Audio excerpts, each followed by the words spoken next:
CMA USA part 1-ലെ ഏറ്റവും കൂടുതൽ ചോദ്യം വരുന്ന മറ്റൊരു സെക്ഷനാണ് സെക്ഷൻ സി അഥവാ പെർഫോമൻസ് മാനേജ്മെൻറ്റ്.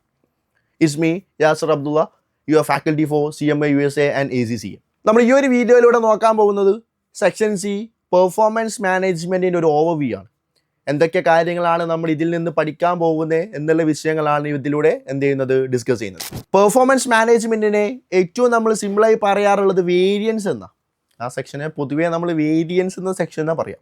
കാരണം നമ്മൾ ലാസ്റ്റ് വീഡിയോയിൽ സെക്ഷൻ ബിയിൽ നമ്മൾ പറഞ്ഞിട്ടുണ്ട് ബഡ്ജറ്റ് ചെയ്യും എന്നുള്ളത്.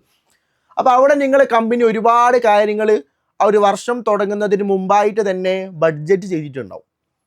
അപ്പോൾ നമുക്കറിയാം ബഡ്ജറ്റ് ചെയ്ത് ആ വർഷം തുടങ്ങിക്കഴിഞ്ഞാൽ നമ്മൾ വിചാരിച്ച പോലെ തന്നെ കാര്യങ്ങൾ നടക്കണമെന്ന് ഒരു ഉറപ്പുമില്ല. മേ ബി നിങ്ങൾ വിചാരിച്ചത് 1 ലക്ഷത്തിൻ്റെ കോസ്റ്റ് വരുന്നതായിരിക്കും. മേ ബി കോസ്റ്റുകൾ 1 ലക്ഷത്തിൽ കൂടാം, 1 ലക്ഷം ആവാം, 1 ലക്ഷത്തിൽ കുറവാവാം.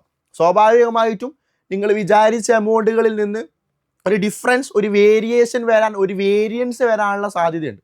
അത് മേ ബി നല്ലതാവാം, മോശമാവാം. കോസ്റ്റുകൾ കൂടാന്ന് പറഞ്ഞു കഴിഞ്ഞാൽ നമുക്കൊരു അൺഫേവറബിളാണ്, നമുക്ക് അത്ര എന്താവില്ല, അത് ഇഷ്ടപ്പെടില്ല. കോസ്റ്റുകൾ കുറയാന്ന് പറഞ്ഞാൽ അത് നമ്മളെ സംബന്ധിച്ചിടത്തോളം ഫേവറബിൾ ആയിട്ടുള്ള കാര്യം. അപ്പോൾ നമ്മൾ ഈ സെക്ഷനിലൂടെ നോക്കാൻ പോകുന്നത് നിങ്ങൾ വിചാരിച്ച ബഡ്ജറ്റ് ചെയ്ത കാര്യവും ആക്ച്വലി സംഭവിച്ച കാര്യങ്ങൾ തമ്മിൽ എത്രത്തോളം ഡിഫറൻസ് ഉണ്ട് എന്നുള്ള സാധനമാണ് ഈ വേരിയൻസ് എന്ന സെക്ഷനിലൂടെ പഠിക്കാൻ വേണ്ടി പോകുന്നത്.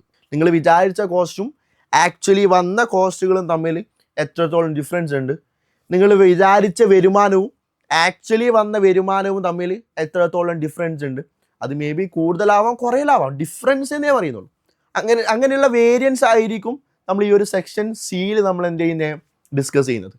അതോടൊപ്പം ഇതൊരു 50-50% എന്ന് പറയാം, അല്ലെങ്കിൽ ഒരു 60-40% എന്ന് പറയാം.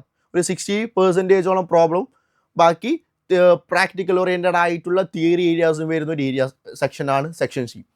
അവിടെ നമ്മൾ ഈ സെക്ഷൻ്റെ പേര് പോലെ തന്നെ പെർഫോമൻസ് മാനേജ്മെൻറ്റ് എന്നാണ്. അപ്പോൾ നമ്മുടെ കമ്പനിയുടെ പെർഫോമൻസ് ഓറിയൻറ്റഡ് ആയിട്ടുള്ള ഒരുപാട് മെഷർമെൻറ്റും കാര്യങ്ങളും നമ്മൾ ഈ സെക്ഷനിൽ ചെയ്യുന്നുണ്ട്. റിട്ടേൺ ഓൺ ഇൻവെസ്റ്റ്മെൻറ്റ് പോലെയുള്ള ഒരുപാട് നമ്മൾ ഇൻവെസ്റ്റ്മെൻറ്റ് ചെയ്തതിൽ നിന്ന് എത്രത്തോളം റിട്ടേൺ കിട്ടുന്നുണ്ട്, കമ്പനിയുടെ ബാലൻസ്ഡ് സ്കോർ കാർഡ് എന്ന സാധനങ്ങൾ യൂസ് ചെയ്തുകൊണ്ട് നമ്മൾ കമ്പനിയുടെ ഇൻറ്റേർണലും എക്സ്റ്റേണലും ആയിട്ടുള്ള പല ഫാക്ടേഴ്സ് അനലൈസ് ചെയ്യുന്നുണ്ടാവും. ഇങ്ങനെയുള്ള ഒരുപാട് പെർഫോമൻസ് മെഷർമെൻറ്റുമായി ബന്ധപ്പെട്ട ഒരുപാട് കാര്യങ്ങളും കൂടി നമ്മൾ ഈ സെക്ഷനിൽ പഠിക്കുന്നുണ്ടാവും. അപ്പോൾ ഈ സെക്ഷനിൽ ചുരുക്കി പറഞ്ഞു കഴിഞ്ഞാൽ നമ്മൾ ലാസ്റ്റ് സെക്ഷൻസിൽ ബഡ്ജറ്റ് ചെയ്തതും ആക്ച്വലി വന്നതും തമ്മിലുള്ള ഡിഫറൻസും, അതോടൊപ്പം കമ്പനിയുടെ പെർഫോമൻസുമായി ബന്ധപ്പെട്ടിട്ടുള്ള കമ്പനിയുടെ പെർഫോമൻസ് മാനേജ്മെൻറ്റുമായി ബന്ധപ്പെട്ടിട്ടുള്ള കാര്യങ്ങളും ഈ ഒരു സെക്ഷൻ സിയിലൂടെ നമ്മൾ പഠിക്കുന്നതായിരിക്കും. സോ നമുക്ക് നെക്സ്റ്റ് സെക്ഷൻസിൻ്റെ ഡീറ്റെയിൽസുമായി വേറൊരു വീഡിയോയിൽ കാണാം. Thank you. Have A nice day.